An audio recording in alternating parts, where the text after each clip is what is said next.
I believe that by definition, CrossFit cannot be a fad or a trend, because what our program is, it's stealing the best practices from everybody else. And if it works, we're going to use it. And if it doesn't, we're chucking it. If it increases fitness, work capacity across broad time mode domains, it's a part of our program. And we will test it out. And if it doesn't work, it's gone. We are here because we know the outcomes in our lives are within our control. That taking absolute ownership of how we eat, sleep, train, think, and connect with each other is how we'll optimize our health and happiness. That chasing excellence is how we grab hold of what is possible. Our mission is to live on the run, always chasing, never stopping. Okay, greetings. How are you? Hi, Patrick. I'm good. Good. Today we're going to do something. We're going to do a little bit of a. Well, first thing we're gonna do something that was somebody else's idea. Somebody DM'd me this idea on Instagram, and I was like, "That is an excellent idea." So thank you to, I think her name was Haley. I should have looked that up before, but thank you to her. Love this. So what we're going to do is sort of a takeoff of the 2-minute drill, which is when I usually just present you a bunch of random questions, and you are forced to answer them within 2 minutes. Yep. So we're going to sort of. That's going to be the spirit of this episode. Got it. But the aim is going to be different, because what we're going to talk about are a series of or a list of trends or fads or things that we've seen over the years within CrossFit that have cropped up and then maybe stuck around and maybe disappeared and were replaced by something else. Okay. So there's going to be 2 categories of these trends. First is going to be nutrition or food related. And then after that, we'll get into training or I guess training is the exercise, fitness. Yeah. So we'll start with the food related one. And the first one I wanted to start with is the fad or the trend that was around when I first came into CrossFit. And I'm sure it was when you were, because it's roughly around the same time of 2006, 2007. Yep. And that's the zone diet. Yep. So what are your thoughts on the zone diet? Okay. Let me take 2 minutes before we're diving into the zone diet about nutrition as a whole. So, because it'll give us a place of commonality amongst wherever else we're going with these things. Here's the take on nutrition as we talk about different nutrition programs. They're all aimed to really do 1 or 2 things. The first one is limit quantity. Control, I shouldn't say limit, to control quantity. So people that eat less, guess what happens? Mm-hmm. They lean out and they actually, and also, which is kind of cool, they live longer. Mm-hmm. So if you're going to eat excessive or too much or too little, it's better to eat a little too little than it is a little too much. So goal number 1 of a nutrition program is to get you to eat the appropriate amounts of food. Goal number 2 is to eat the right quality of food, which is whole, unprocessed foods. So it's basically produce and animals is kind of the idea behind that. So let's use those 2 things as our kind of measuring stick for all of these things that we're about to talk about. Okay, good. So first one is zone. Yep. Zone diet was created by Barry Sears. I'll keep this quick, but created by Barry Sears, became really popular in the mainstream, and then was also kind of like the de facto nutrition program for CrossFit. Beyond eat meat, vegetables, nuts and seeds, some fruit, little starch, no sugar. The next prescription was kind of talked about was zone. And what the zone is you're in the zone. And the zone is 40% of your calories come from carbohydrates, 30% from protein, and 30% from fat. So what they're doing there is, and then they create this block system, which is if you have a apple that is 2 blocks of carbs. If you have half an avocado, that is 3 blocks of carbs. If you have a 6-ounce chicken breast, that's 3 blocks. I'm making these numbers up. Right. 3 blocks of carbs, whatever it is. And then you are allotted based off of your size a certain amount of blocks throughout the day. So it's a way to count your macronutrients, your protein, carbs, and fats in a rough area because it's not exact. Things like steak or an egg would have protein and fat in it. So but you kind of like say it is a protein. I'm going to label it as a protein.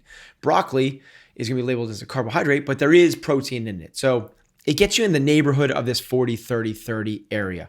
So it's a nice way to kind of like eyeball test, like this is what I'm eating. So what they're trying to do there is get you to eat the appropriate quantities of food in the appropriate macronutrient ratio, 40, 30, 30.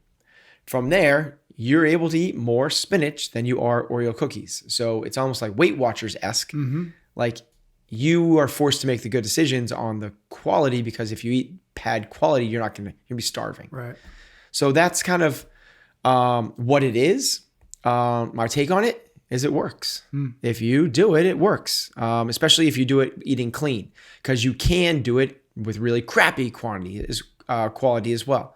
You could do it with French fries for your carbs. You could do it with a milkshake for your fat, and you could do it, with greasy burgers for your protein. That's not going to lead to what we're looking for. Right. But you can't. But if you do it with clean eating, it's good. It moves the needle for people. I'm trying. I feel like I could probably go down this rabbit hole. Our goal is not to dive too deep on each one of these, but this one in particular. We'll take a little dive here. We'll shorten the rest up because we're gonna start somewhere. This one in particular. This was like when you started doing CrossFit in those days. You did the zone. Yeah. At some point that stopped being the case. And maybe actually I can do this well, because the next one's going to be paleo. And that was sort of the next thing that was introduced to it. Right.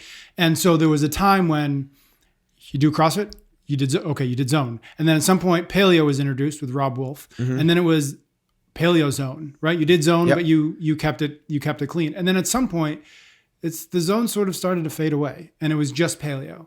So maybe we can dive into maybe why you saw or why you think maybe that happened, and then maybe dovetail it into just your thoughts on paleo in that conversation. So one is at their highest, most wave top macro level. Not use macros, but zone is about quantity. Paleo is about quality. Yep.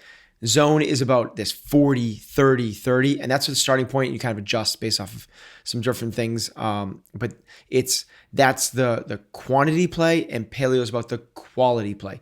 Paleo, meaning it comes from the Paleolithic era. You eat like the way our ancestors did back in Paleolithic times when we were cavemen, and they had to hunt and gather their food. And there are still some hunter-gatherer civilizations. And the reason it's popular is because they don't have the diseases we do. They have very lean bodies. They have great teeth. I mean, it's like there's a lot of research that promotes this way of eating. What's interesting is you don't really need to pay attention as much to how much you're eating if you're eating super clean. If all you're eating is lean meats and fish and eggs and produce like vegetables and fruit, you're going to be doing pretty good. Now, could you overeat that? Absolutely. Yep. And that's why they became really popular and really effective, was that combination of the two, which was Paleo Zone, which is measuring how much you're eating and eating super clean. Why do you think it moved so much towards paleo and away from zone, and whenever that was? Because people get bored with things. Yeah. It's just like people have palate fatigue when they're eating something. If you eat something, your favorite food in the whole world, but you just eat that same thing long enough, you get bored with it. You're looking for the next thing. Yeah. So you're tired of putting things on a scale. Yeah. You just want to eat and eat clean. And there's science. I mean, paleo is really good. It's a really good way of eating. Now, I'm not saying it's the best, because in it, you're not talking about fermented foods. You're not talking about certain types of fiber like that you get in oats and other things. So it might not be the very best way of eating, but it's really good. Again, the way to eat is, if we were to put it into two quick sentences, it's Greg Glassman's definition, which is eat meat, vegetables, nuts, seeds, some fruit, little starch, no sugar, refined sugar. Keep intake levels to that which support exercise but not body fat. He did Greg Glassman things where he took all of this information that's like stacks shelves of books and researched and put it into two sentences. Yep. So we can kind of measure everything against those two things. And paleo does the first one and zone does the second one. The next one, or the next sort of wave of that, what seemed to me to be sort of the popular thing to do nutritionally is, and we're still in it to a large degree, is counting macros. Yep. Is counting macros sort of like the next evolution of the zone, whereby somebody is determined that X equals X, and you have so many of that, you have so many of those to eat every day. Yes. That's basically what counting macros Yeah. is. So macros is a more dialed in zone. Okay. So what zone did was kind of like clump these things together. Eggs are protein, and you get 2 blocks, and it's kind of like, there's a lot of there's some grayness to it because there's fat in. So Right. if you have eggs as your protein every single day, and you're not counting as your fat blocks, you're going to eat fat, and now you might have extra fat. So what macros did is said no, we're not going to go with these block systems. You get 150 grams of protein a day, and you get 220 grams of carbohydrates a day, and you get 75 grams. It's much more dialed in of fat. Now that's different for everybody. Don't take those numbers and run away with them. Yeah. So it's, again, putting things on a scale before you put them on your plate, in your mouth. But again, it falls into the same kind of problems that zone did, which is it's not a prescription for clean eating. It's a prescription for the quantity of eating. So if you do macros with a whole food diet, yeah, you're nailing it. That's really nailing it. That's the idea behind this is it's not one or the other. It should be both. It's not, okay, I'm going to do functional movements. I'm going to do thrusters and pull-ups and running and rowing, but I'm not going to have any idea how much weight I'm lifting or how many reps I'm doing or how long it took me. I'm going to do thrusters and pull-ups. I'm just going to do them in the gym. Now imagine the difference of doing that. You're going to go in the gym and you're going to do thrusters and pull-ups versus going in the gym and doing Fran. And then you come back 3 weeks later and you come back and you do some thrusters and pull-ups versus you do Fran again. Measurable, observable, repeatable data with quality movement.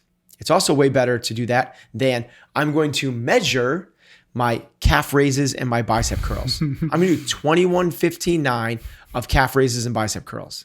You're not going to get the same response because that's not as quality of movement as, even if you're measuring it, as if you did both together. I hope somebody does that workout and puts it on YouTube. Yeah, that'd be great. And this is just maybe a semantic thing, but is flexible eating, quote unquote, the same thing as counting macros, or is that different? Do you have, because that's another term that I've seen out there, but I'm not sure. Yeah, I know what it means. People roll in the term flexible eating into macros because it allows you, I want the bite of ice cream. Yep. It's not this hard. You can macro it in. I want the glass of wine. You can macro it in. So you're allowed to put in these less optimal foods, and they still, so for aesthetic purposes, so here's kind of maybe a backdrop as well. If you want to get really lean, if you want to get ready for a bodybuilding show, macros is better. If you want to live to 100, I believe my take on this is clean eating is better. Those are the two kind of thoughts. So if you want, now obviously the best is both those things put together. Right. The sort of the diet or the trend these days seems to be keto, and I know it's something you've tried and perhaps didn't love, but I'm curious your take on the keto diet. Okay, so keto, just kind of there's a lot of really there's keto experts out there. I am not one of those. I have tried keto, and I've read a fair amount about it. What keto is basically we all need energy to live. Your brain, your body needs energy. Most of us get that energy from the sugar in our body, from glycogen, both in our muscles and in our liver. Your brain requires a lot of that. If you eat carbohydrates, that's the primary fuel source. So it's almost like imagine 2 fuel tanks, and we're connected to glucose. It's literally attached to the glucose. So we're constantly pulling on that. The other one is your stored body fat. And if we're constantly on this glucose one, we don't get to pull much out of the fat one. What being in ketosis means is you are literally disconnecting from the glucose one, moving it over to the fat fuel tank, and now we're fueling our body on our stored body fat. For endurance athletes and or a type of really insulin resistant people or people that have certain chronic diseases, that's a pretty phenomenal option. Because what you're going to do is you're going to take away this game of blood sugar, up and down, and the hormone response of insulin and excess insulin and hyperinsulinemia and all the cascading of bad effects that happen from that. Basically what you're doing is you're like, I'm not going to play that game. I'm removing the blood sugar game from this. And I'm just going to go off of ketones, which is your body turns fat into these energy sources called ketones, which your brain loves and your body can use as fuel. The issue is in our space, it's really difficult to train at high intensity levels with that. If you're an ultra endurance athlete, if I was training somebody to run the Western States 100, I would really be pushing hard to get this person into ketosis because you don't need to be fueling them with goo gels and Gatorades every 20 minutes. They basically can use their stored body fat, and where you only have a very limited amount of sugar in your blood that you can kind of use up before you quote unquote bonk. A lot of people have experienced that. That's gone, where now you have pounds and pounds of fat on your body to use as a fuel source. Pretty terrific. I tried it and it did not work well because of every single day, even though I'm not an elite athlete, I do CrossFit. And CrossFit is, even at my level that I'm doing it, high intensity. And it's basically you're trying to fuel, not that don't take this right. You're trying to fuel one kind of car on a different kind of fuel. So call it a race car on diesel fuel. Or you're trying to, or the opposite. Maybe I'm a diesel truck and I'm trying to fuel it off of like jet fuel. It's like you're putting the wrong stuff in for what you're trying to get out. So if you have somebody that you care a lot about that's sick, this might be a good option for them. But for somebody that's in the CrossFit space, especially particularly people that want to optimize their performance in the gym, in the CrossFit gym, I don't think it's a good alternative. Cool. The next one is intermittent fasting. Okay, so intermittent fasting is just what it sounds like. It's short term, and that's relative. You can windows of not eating. So they call it time restricted eating or intermittent fasting. The easiest kind of explanation of this is you only eat for 8 or 6 hours each day. So it's as simple as having dinner, maybe you have dinner at 7 o'clock at night and not eating again till noon the next day. That period of where you're not eating, you're fasting. And what's kind of cool about that is, the term breakfast. Everyone thinks familiar with it. Yes. Yeah, everyone. Well, but it means something that people don't realize what it means. What it means is you're breaking the fast. That's actually, I've never thought So it doesn't need to be, breakfast does not need to be in the morning. It could be lunch, and that could be your fast. So what allows this does is kind of playing with that blood sugar game again, is your body's not constantly trying to send all these things to the gut to try and digest food and do all these things. You're actually letting kind of body find homeostasis, and it's not. And there's a lot of cool stuff that comes from intermittent fasting. Again, it's something that it's a fad. It's something that people are finding a lot of success with. But kind of going back to that earlier, what are we doing? One of the major things we're doing there is we're restricting the amount of food you can eat. So it's another tool for that. So all these things are kind of tools for that. There's been a fair amount of studies that say that intermittent fasting is not great for your gut. Like there's some that say it's fantastic for your gut. So it's not like these things are right or wrong. Individually, different people will see pros or cons. There is more extended versions of intermittent fasting, which people can do not on a daily basis, but like once a month, people might go on a 24 or 48. Some people go on these crazy like 3-day or 4-day fasts. I'm not a huge fan of that. I think I think what you're doing there is you're testing yourself. I don't think it's I've done fast I do intermittent. I've done intermittent fasting for the daily one. I do that for months at a time. And then I've done 24, 48, and 36-hour fasts. Outside of that, I think that's a matter of people like, it's amazing mental clarity, and you have this transformation over, and the longer you go, the better it is. I don't have all of the science. I have some personal experiences, and from what I've heard from others, and I believe that there is some benefits, especially for some people, kind of like the keto thing, kind of like any of these things. but it's not a one size fits all. It is the magic pill that's going to fix you and get you lean. I think it's something worth toying, but again, working out high intensity in fasted states has its pluses and minuses. That can actually spike your blood sugar. It can actually have an inverse effect. So somebody that is in a fasted state that works out really hard with high intensity can actually have their blood sugar can rise and stay elevated, as opposed to somebody that has the opposite of what we're talking about. You think would spike your blood sugar. A banana beforehand, raisins afterwards, and even some Gatorade. Your body gets that fuel and gets to use it and doesn't need to kind of like stress out about it. The next one is the Carnivore Diet. I don't actually know anybody who's done this except Jordan Peterson. But this is kind of like what one of my coaches, Harry, kind of does this for. He does it now, but like this is kind of what he lived. He would eat like 4 pounds of steak tips or turkey tips like every day. Okay. That's basically like a bachelor diet? Yeah, basically it's like if it was on the grill, it was unlimited eating. Yeah.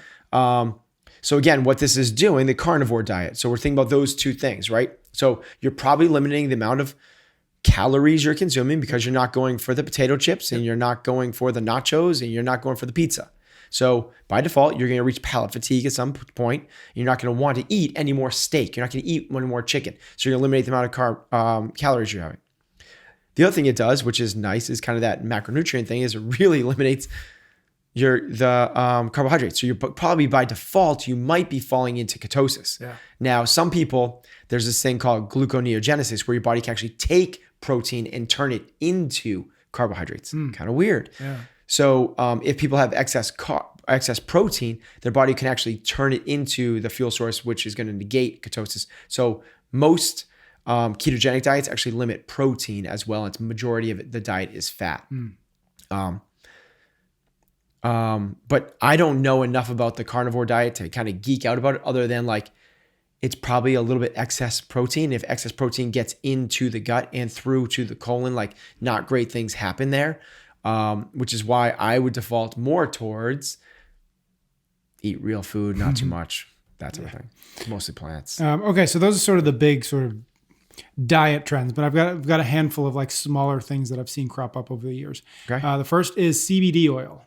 Yeah, it's really popular right now. Yeah, that seems to be very I went skiing in Vermont a couple weeks ago, and everything is CBD up there. CBD lip balm, CBD gummy worms, CBD sunglasses. It's like not really, but but everything is CBD. It's like in everything. I think I know it's like out there, and everyone that tries it is like, you gotta do it. I've tried it. I've tried the oils. I've tried the what we call them, creams. Yeah, I think so. Or lotions or whatever it might be. Yeah, I don't know exactly, but I think the jury is still out. Yeah. I don't have. Let's put this one on pause for a little bit. Okay, we'll come back to that in a year. Next one is a post-WOD chocolate milk or sweet potatoes, which is sort of what, when we were first starting, that was, or banana, that was the classic or the standard post-workout nutrition, versus now, which it seems much more likely that you're going to see people grab a protein shake of whatever kind. Cool. So they're actually, those are three different things. Mm-hmm. They're solving three different issues. Yep. So the banana is replacing I'm trying not to use jargon. You're getting sugar back in your body, which is what you need. The protein shake is getting, obviously, protein back in your body, which rebuilds muscle. So one is like your engine, and it's like really important to get the sugar back in. Sugar is also anabolic. It helps your muscles grow. It's really good. Mm-hmm. And when I say sugar, I mean like banana and raisins and sweet potatoes. The protein helps for protein synthesis, the rebuilding and repair of muscle tissue. So those are two different things. The one in between was chocolate milk. Mm-hmm. And chocolate milk actually has both. So if it's skim chocolate milk, non-fat, it's going to have higher sugar content. And through that dairy, that lactose, you'll get the carbohydrates, the sugar, and you're getting the protein. That's why that report came out way back when, that everyone was like, it's better for you than sports drinks. That's what it was. They did Gatorade versus chocolate milk. And it was equally as good at recovery in certain, whatever they tested for recovery.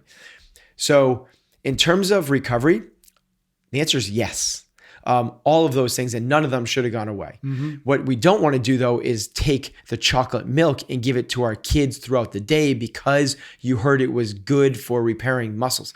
That's not what this is about.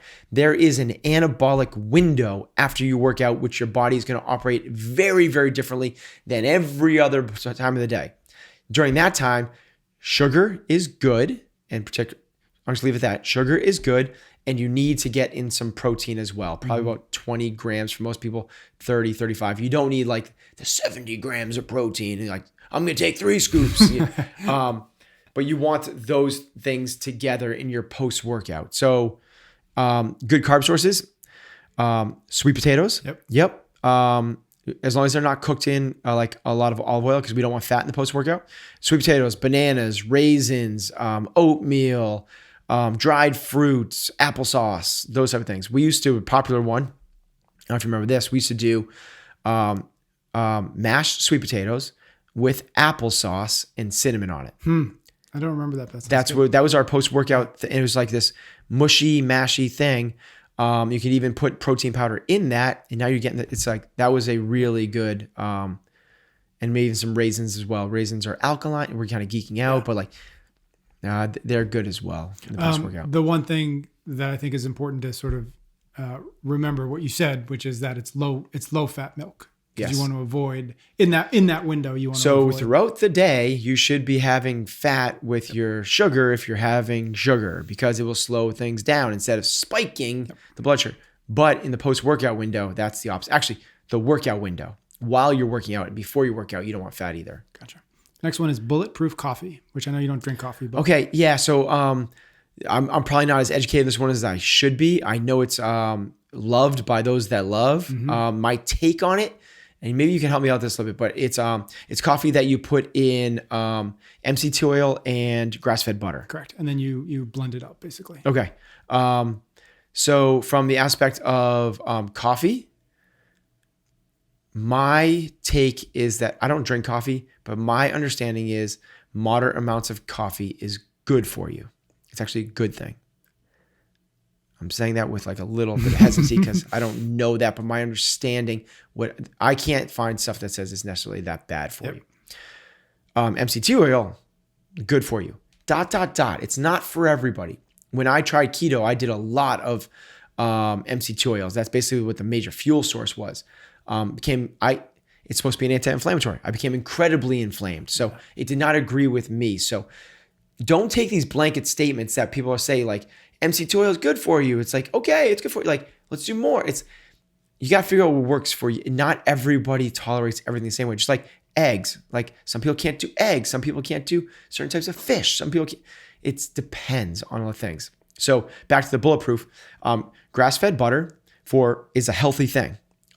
You should seek it out. There's good fats in that your body needs and you'll thrive. MCT oil for most people is really good and your body will thrive. Because of that, I believe Bulletproof Coffee has a really good place in someone's nutrition program. I don't drink coffee and I don't do MCT oil, so I don't have much personal experience with it. Got it. The next one related to the MCT oil, and the last one for our nutrition list is fish oil. And this sort of harkens back to the early days of the Zone diet. It seemed like you couldn't, it seemed like the more you learned about the Zone diet, the more it was just like eat as much fish oil as humanly possible. I don't see that much anymore. How much fish oil are you taking? Take more. Yeah. We've talked a little bit about cod liver oil, at least in terms of you. That's something that you take.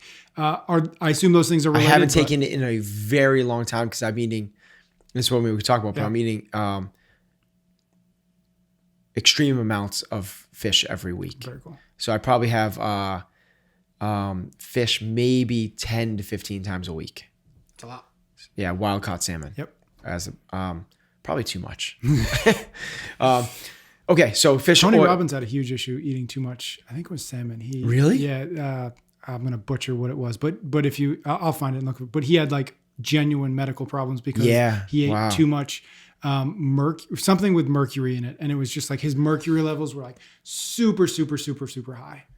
Because of salmon. I don't know if it was salmon. I don't remember what fish it was that he ate that can be high in mercury. But I'll try to find it. Okay.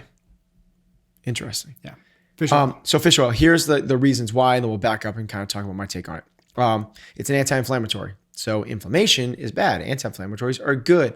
The active ingredients are EPA and DHA. They stand for these big, long terms. We're looking for, on your fish oil label, don't read what's on the front. They're lying to you. Read what's on the back and add those two numbers together. So if it says 1,000 milligrams of fish oil, and you flip on the back and it says EPA 200, DHA 50, you're getting 250 milligrams. Back in the day, the kind of 1,000 number was kind of like the bare minimum, and 3,000 was better, and 5,000 was probably even better than that. And if you were sick, they were like, take 10,000. There's other studies that have come out that like excess fish oil, like anything, can cause problems. So if you're eating here's what, there's omega-6, I'm trying not to, there's bad fats and there's good fats. Most of processed food in the world has bad fats from like the bad hydrogenated oils and all the other crap that they put in processed foods. Whole foods, like not the restaurant, but like the real food, has a lot of the good fats. Fish being one of those. A healthy ratio from bad fat to good fats is like 2-1. 3-1 probably acceptable. The normal American diet, the way it's set up, has more like a 10-1. So the idea behind fish oil is, okay, this ratio is out of whack. Let's bring up the fish oil to bring this ratio back in line. I think maybe a better strategy might be to bring down the omega-6. So if you eliminate processed foods, that comes down. Then if you have fish 2 or 3 times a week, you probably don't need to supplement with some supplement. Yeah, got it. Cool. All right, so those are our food-related ones. We're going to move over to training-related or fitness-related. The first one being something that we've talked about. We've actually had a whole episode about this, but I do think it's still worth mentioning, and that is strength-biased programming. And maybe you could kind of contextualize what that means first. So what strength-biased programming means is that you do a strength before you do your conditioning thing. So when you go in the CrossFit gym, you don't just do Helen, you do a 3x3 back squat, and then you do Helen. You don't just do that 10-minute AMRAP, you do work up to a heavy clean and jerk, and then the AMRAP. It was popularized by Jeff Martin, who is a owner of CrossFit Brand X and the original creator of CrossFit Kids program. And he had this theory that our members can't do the workouts prescribed. They can't do the workouts prescribed because they're not strong enough. So to get stronger, to do the workouts prescribed, we should have them doing some strength lifts beforehand. People got to lift more weights, and people like to lift weights, so it caught fire and went up huge. It also happened to coincide at the time when the games shifted. Everyone thought the games were going to be super heavy because it was year 2 of the CrossFit Games, and year 2 of the CrossFit Games had really heavy deadlifts, and there's only 4 workouts, and 2 of them were really heavy. So 50% of the workload was super heavy, and everyone thought like, you gotta be super strong and powerful, and no workout lasted more than 4 minutes. So it's like they were shifting. So because of that, it caught crazy fire, and everyone did this. There's nothing wrong with it. As long as we understand what we're trying to create, which is you're biasing your strength. Totally cool. Until you kind of think about the theoretical development of an athlete, which goes, the number one thing we should be focusing on is our nutrition. The second thing we should be focusing on is our metabolic conditioning, your Metcon. The third thing after that is your gymnastics, ability to move your body through space. After that, then it becomes weightlifting. And finally, the intricacies and the finer parts of learning your sport. So if we think about that, we should not be doing strength-biased programming, which is the second to last most important thing. We should be doing nutritious biased programming. Or even better, Metcon biased programming. And in terms of developing our athletes, it's more important that your athletes can crush Helen than they can deadlift 500 pounds. In terms of the overall health and development of our athletes, my take. Now, after that, yes, if they can crush Helen and they're stronger, that's better for sure. But we don't want to bias it to the point that it diminishes our conditioning. And what we just want to be aware of is that could happen if you put in a 5x5 back squat followed by Helen. People are not going to go at Helen the same way that they could. Am I saying don't lift heavy? Absolutely not. Lift heavy, do your strength work. I do it every day. I have all of my athletes do strength work every day for sure. Just be aware of what the ends to the means is and why you're doing it.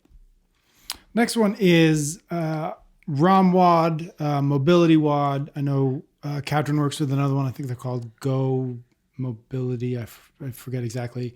But just that idea of sort of like a prescription or a subscription to mobility work. Yep. I think mobility is, I think that mobility, if you have limited mobility, is incredibly important to focus on because it's your limiting factor and you're only as strong, or sorry, that's a bad term, you're only as capable and fit as your weakest link. Mm-hmm. So if you're really strong, but you can't get in a good overhead squat position, you should work on your mobility more than you should work on your strength. I really believe that. I believe these programs are in a viable opportunity for people to work on that in a prescriptive fashion. I don't have enough intimate knowledge. I've looked at CompTrains. I'm fairly familiar with a couple of the other ones. I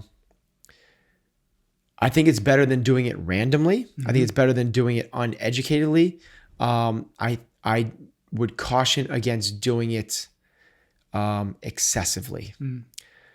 Excessive range of motion for the sake of range of motion can be detrimental, not helpful. What we're looking for is active, controllable range of motion. And if you are hypermobile in certain areas, but not in others, and you go through a traditional stretch, you might be making the issue worse. Mm. So if you have tight hip flexors, but a very mobile low back, and you do a traditional hip flexor stretch, you might not be stretching your hip flexor at all.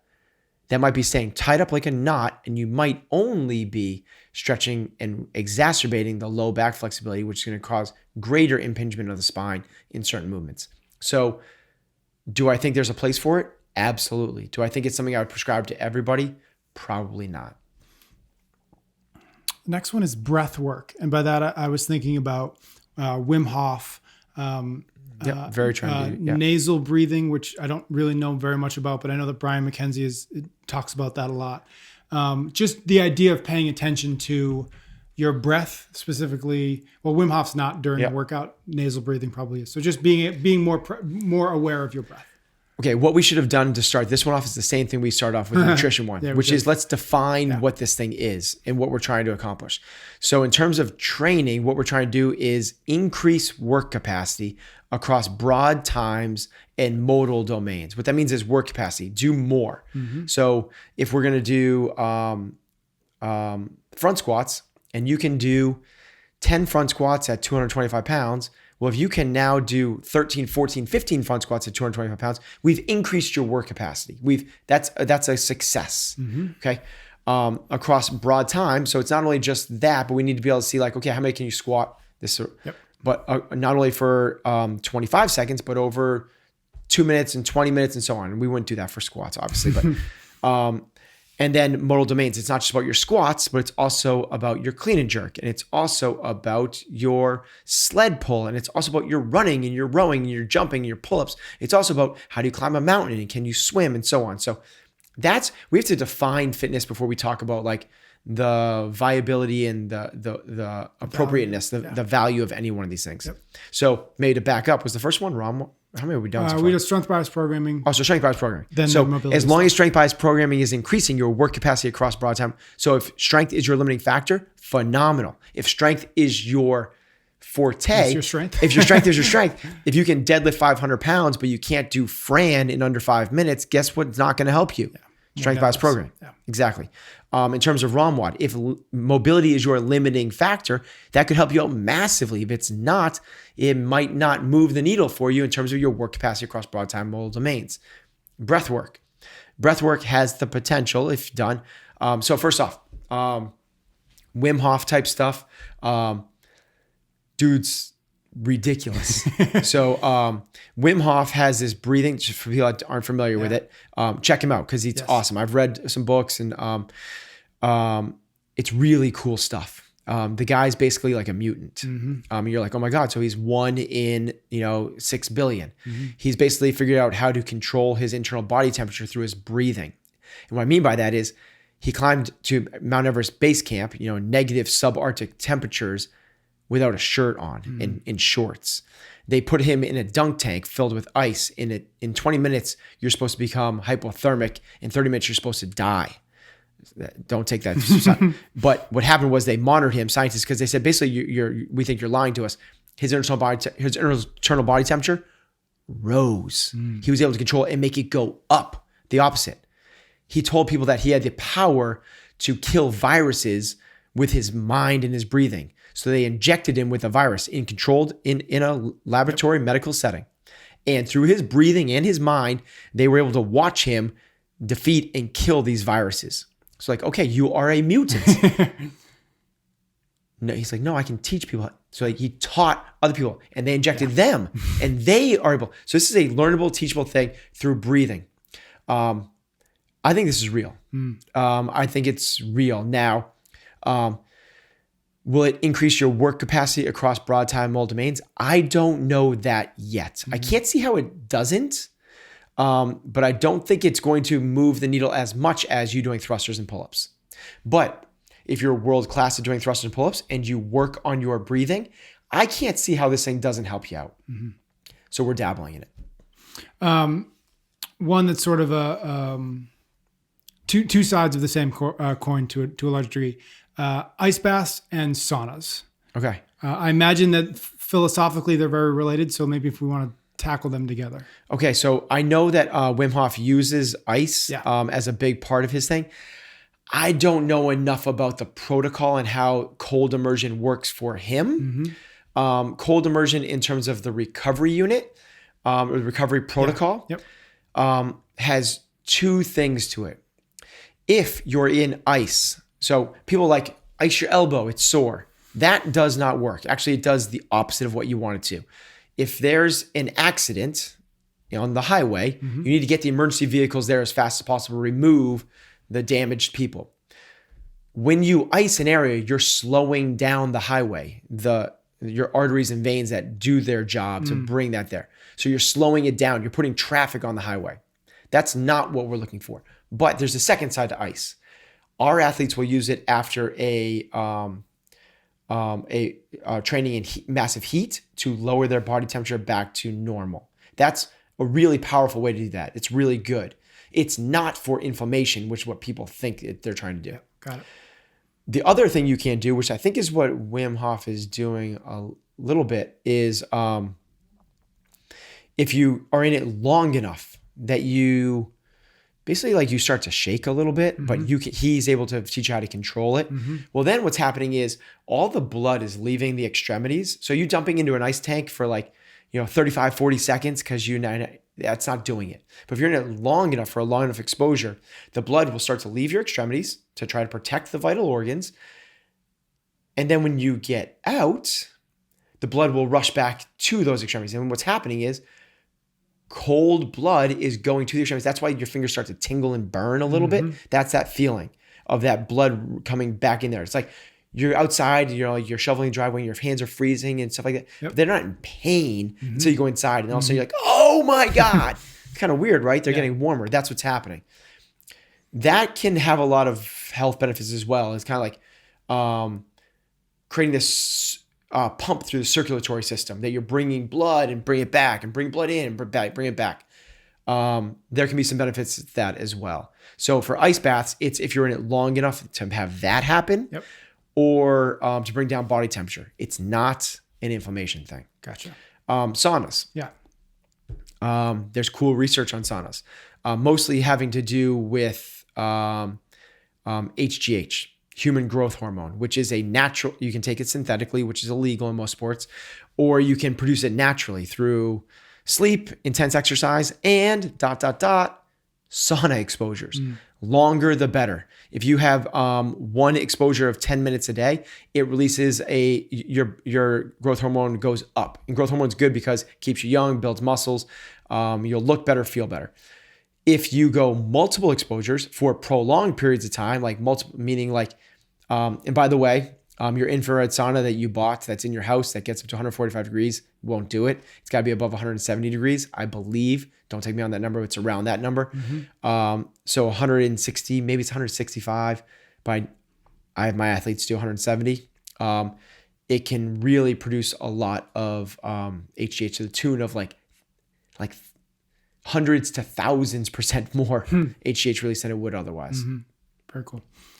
The next one's a bit of a strange one. Other people do like a salt bike in the, so they do training in the sauna. Yeah. That's a different thing that I don't totally understand. I haven't played with yet. Gotcha. Just kind of put that out there. Yep. All right. The next one is one, it's a little bit of an odd one, but as I was putting this list together, I thought about it because when we first started this and when CrossFit really started picking up, a thing that was very popular was what's called the CrossFit SME Certs, right? So whether that's endurance, gymnastics, kettlebell, it's probably 7 or 8 more. And I know that they still exist. Yep. And it's entirely possible that it's just I'm not around people who are thinking about those anymore, but it doesn't seem to be that they're as popular as they used to be. Yep.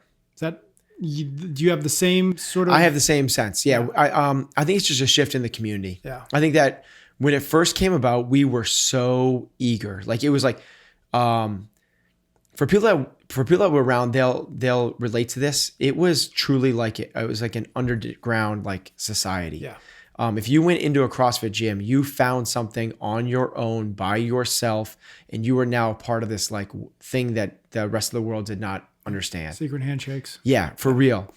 And because of that, I think that we were so eager to gather up all the different knowledge that we could from all of these different specialists within our community. Let's go learn from Rob Wolf about strongman. Let's go learn from Kelly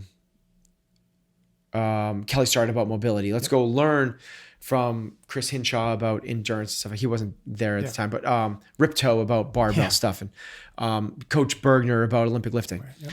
I think that they still are relevant, but I think that there's still as many people are still going.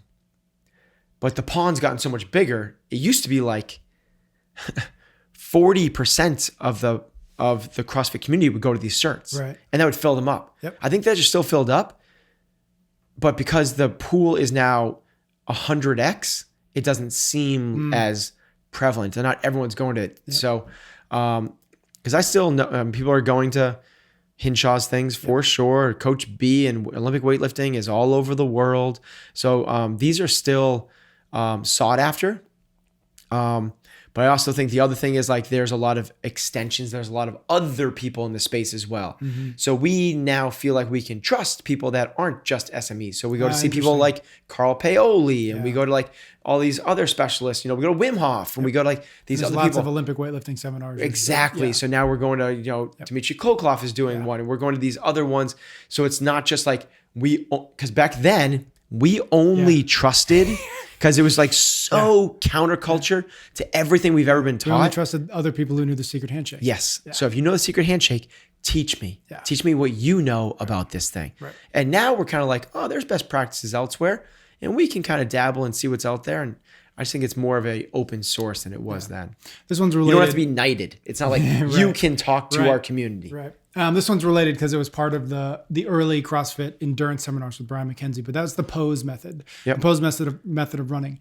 That was something that I saw, again, in the early days, a lot of people try to pay attention to and try to figure out and try to do better. I'm not sure if anybody's still talking about pose as much at least, but you tell me. We do. Yeah. We coach pose running mechanics.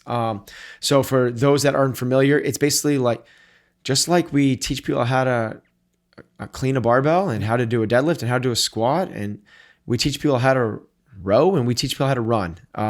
Pose running is an incredibly effective, safe, efficient, and fast way to run.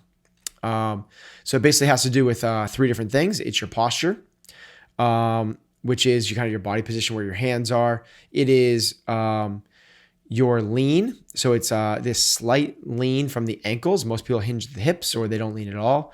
And it is a pull. So you are pulling your foot off the ground as quickly as you can to create what's called a figure 4 in your with your lower legs. So your planted leg is the long axis, and then the triangle coming across is the other leg. that is the pose running kind of thing in a real nutshell.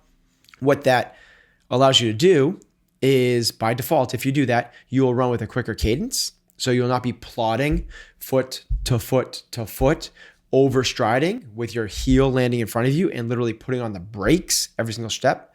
Your cadence by default will your stride will shorten up. Your cadence will pick up. You will strike with your foot more underneath your center of mass, with your ball of your foot and your heel kissing the ground instead of the opposite, heel striking and then rolling over. Because of that, injuries go down and speeds go up. Regardless of the distance. The winners of the Boston Marathon and Usain Bolt both run with pose running mechanics. So we coach it. I think it's a phenomenal, it's the best running mechanics and teachable system I've ever come across. It also makes you really obnoxious to be around because every time you see somebody running, you point out how badly they're running. You can't not see bad running now. What's cool is all little kids run with pose running technique. That's true. And then once you put them in big padded shoes, that's when it changes. If you have someone run barefoot and they'll run with pose running. Yeah, interesting. Next one is accessory work. Okay, so accessory work is kind of the opposite of strength. It's the cousin to strength bias programming, right? So generally what people do is they'll do a lift beforehand, they'll do the Metcon, and they'll do accessory work. So accessory work is anything from it could be strength, it could be gymnastics, it's extra work, extra work to improve something. It's really, really valuable that for people that have identified a weak link. So if you find that your hamstrings are the weak thing in your Olympic lifts or squats or running or whatever it might be. You just kind of trying to improve those by doing more squats and more Olympic lifts and more running. You could speed it up by targeting the weak muscle groups. And this is what the guys at Westside through the conjugate method do. Identify the weak link and hammer it. They're no different than CrossFit. They're just in the strength side. It constantly varies, it's changing up. Once you identify something you're not good at, make friends with it and beat it to death. So the suggestion would be if you find out that your hamstrings are weak, you do some extra good mornings, some extra Bulgarian split squats, some extra glute ham raises, some extra back extensions, some extra Nordic curls. If you don't know what those are, YouTube them and have fun. If you do some of those extra things with your hamstrings, they will get better. It might be like they're weak linked for a few different reasons. Either your body has been positioned for certain reasons that you overcompensate through other areas and these things are underdeveloped, or they're not firing neurologically and you need to get them to turn on so they can grow and get stronger. Accessory work's a good way to do that. If you don't have the time or the interest, you're going to get really fit work capacity across broad time all domains without doing accessory work. It's not a necessity for becoming really fit and or pushing off the nursing home. But if you want to eliminate some weak links, it's a great tool for you. The last one, a bit of an odd one, but I wanted to put it on because I'm curious of your thought of it as a trend. And it's weird because it's something that you're intimately aware of and familiar with, which is online programming. There's a lot of it now. There is. Oh my God. I don't know where the tipping point was, but there's a lot of options now if you're interested in online programming. Okay, so just kind of explain. Online programming is you can follow, like instead of going to an affiliate, you could go and subscribe to a program online that says, here's today's workout. Here's today's workout. And I'm intimately familiar with it because we have one called CompTrain. Right. And I believe that it's become such a trend and there's so many people doing it now because the business model is insane. It's incredible. It's a SaaS business. So it's software as a subscription. And because of that, by the nature of those type of businesses, they're not as good as pure software plays, which have like basically 90% profit margins, but you have to have some sort of customer service with this. So it's a little bit lower, but the profit margins are insane. You basically have a ultimately scalable product, which you create it. And it's not like a movie theater where you can only sell so many seats. It's like Netflix where anybody can watch it. And I think that's the reason it's grown so much, because for some people, it's a really low pull. I'll just put some workouts on and make this thing go. And people will jump on. And if I have 100 people following for X number of dollars a month, that's viable if it takes me X amount of time to do this thing. You can also try to scale it up, which is what we're doing with CompTrain, and get, tens and hundreds of thousands of users, and it becomes a massive business. Right. So I think that's the reason it's become a trend, is because it's a low barrier to entry and it's an insane scalable business model. I